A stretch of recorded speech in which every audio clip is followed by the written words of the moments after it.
আমার খবর। এশায়ের আতঙ্কে মৃত্যু শিউরি পৌরসভার 21 নম্বর ওয়ার্ডের বাসিন্দা 65 বছর বয়সী অঞ্জলি মণ্ডলের। এই অভিযোগকে কেন্দ্র করে চাঞ্চল্য ছড়ালো এলাকায়। রবিবার তাঁর মৃত্যুর পর সোমবার মৃতের বাড়িতে গিয়ে পরিবারের সঙ্গে দেখা করেন শিউরির বিধায়ক বিকাশ রায়চৌধুরী। পরিবারের অভিযোগ, অঞ্জলি মণ্ডল আগে থেকে অসুস্থ ছিলেন। এর মধ্যে এশায়ের হিয়ারিংয়ের নোটিশ পাওয়ার পর মানসিকভাবে আরও ভেঙে পড়েন তিনি। আগামী 8ই জানুয়ারি তাঁর হিয়ারিংয়ের তারিখ নির্ধারিত ছিল। অসুস্থতার কারণে তিনি হিয়ারিংয়ে উপস্থিত থাকতে পারবেন না। এই বিষয়টি পরিবার আগেই সংশ্লিষ্ট বিএলওকে জানিয়ে দেয়। তা সত্ত্বেও বাড়িতে কোনো হিয়ারিং হয়নি বলে অভিযোগ পরিবারের। মৃতের ছেলে নিমাই মণ্ডল জানান, হিয়ারিং সংক্রান্ত অনিশ্চয়তা আতঙ্কের জেরে তাঁর মায়ের মানসিক চাপ ক্রমশ বাড়তে থাকে। এর ফলে শারীরিক অবস্থার আরও অবনতি হয় এবং শেষ পর্যন্ত রবিবার তাঁর মৃত্যু হয়। একটু অসুস্থ ছিলেন, তারপরে এসআইআর আপনার ফর্ম টর্মগুলো পাওয়ার পর উনি আরো অসুস্থ হয়ে গেলেন। টেনশনে না মানে এতে ছিল না, আগে ছিল। মা ওটাই বক্তব্য যে মানে 2002-এ তার আগে আমি ভোট দিচ্ছি, তো আমার নাম নাই, ওই টেনশনে আর কি। না, সেই টেনশনে আর কি মারা গেল। হিয়ারিং এ চিঠি এসেছিল, নিয়ে ওনারা করেছিলেন, কিন্তু যাওয়া হয়নি। মানে অসুস্থ ছিলেন বলে যাওয়া হয়নি। মানে এসআইআর আপনার এইগুলা যখনই পাওয়ার পর তখনই আরো অসুস্থ হয়ে গেলেন। হ্যাঁ, ভয় পেয়ে উনি টেনশনে আর কি। কালকে ওটা আপনার 8 কত বটে, ওটা ওনার বয়স কত? 65। না যাওয়ার কারণ কি? কোনো নথি জোগাড় করতে পারেনি সেটা না? নথি নয়, ওনার তো সবকিছু ডকুমেন্টস ছিল, মানে টেনশনে আর কি যেতে পারলেন না উনি। টেনশনটা কি ছিল যে কি জিজ্ঞেস করবেন? কি জিজ্ঞেস করবে সেটা নয়, মানে যে আমি আগে থাকতে ভোট দিয়েছি অথচ আমার নিতে নাম নেই, সেটার জন্য আর কি। এটা না মাই মৃত্যু কে দায়ী? আপনার এসআই নির্বাচন কমিশন। কে এসেছিল আপনার বাড়িতে? ওটা ঠিক আমার নামটা ঠিক মনে নেই এখন। বিধায়ক? হ্যাঁ, বিধায়ক। বিধায়ক এমএলএ সাহেব এসেছিলেন। কি বললেন? উনি এসব মানে দুঃখ করলেন আর কি, আচ্ছা, যে পাশে দাঁড়াবেন। দাঁড়াবেন। হ্যাঁ, সেটা আর কি। আপনার মায়ের বয়স কত ছিল? 65। কি নাম কি? অঞ্জলি মণ্ডল। এদিন মৃতের পরিবারের সঙ্গে কথা বলেন শিউরির বিধায়ক বিকাশ রায়চৌধুরী। তিনি এই মৃত্যুর জন্য নির্বাচন কমিশনের ভূমিকার সমালোচনা করেন এবং গোটা ঘটনার পূর্ণাঙ্গ তদন্তের দাবি জানান। এটা খুবই দুঃখজনক, লজ্জাজনক এবং আমরা ধিক্কার জানাই। আমরা এই এসআইআর চাইনি। আমরা চাই যারা বৈধ ভোটার আছে তাদেরকে সসম্মানে ভোটার লিস্টে তাদের নাম নথিভুক্ত হোক।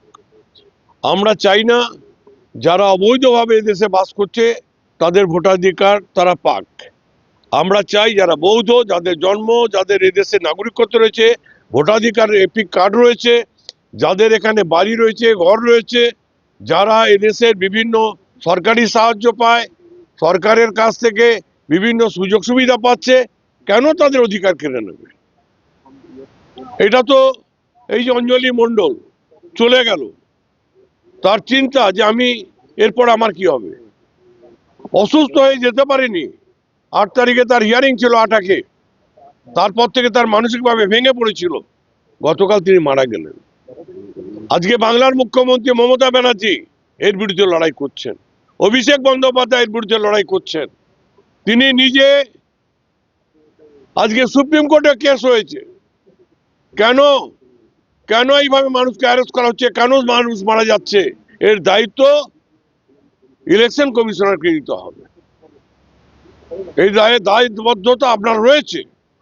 সুতরাং এইভাবে মানুষকে মৃত্যুর দিকে ঠেলে দেবেন না। আমরা চাই আজকে এসআইআর এই যে অন্যায় জুলুম, এটা বন্ধ হোক। মানুষকে কোনো রকম এইভাবে মৃত্যুর কোলে ঠেলে দেওয়াটা গুরুতর অপরাধ বলে আমরা মনে করি। আমরা তৃণমূল কংগ্রেস তার হয়েই আমরা বিরুদ্ধে লড়াই করছি, মানুষের অন্যায় অত্যাচারের বিরুদ্ধে। আমাদের খুব খারাপ লাগে এই যারা এইটাকে মদত দিচ্ছে, সেই সকল দল, তারা ইলেকশন কমিশনার তাদের অঙ্গুলের লড়ে কাজ করছে। এটা হওয়া উচিত নয়। এই তো দেখলেন এই বাড়িতে অঞ্জলি মণ্ডলের সাধারণ একটা পরিবার। অসুস্থতা থাকতেই পারে মানুষের, তার বাড়িতে এসে তার হিয়ারিংটা করা যেত। কেন এই ব্যবস্থা হয়নি? কেন যারা বয়স্ক মানুষ, যারা লাঠি নিয়ে ভর করছে, স্ট্রেচারে করে যাচ্ছে, অ্যাম্বুলেন্সে করে যেতে বাধ্য হচ্ছে, তাদের জন্য কেন ব্যবস্থা হচ্ছে না, কেন ব্যবস্থা করা হয়নি? এর দায় তো ইলেকশন কমিশনার জেরে ফেলতে পারে না।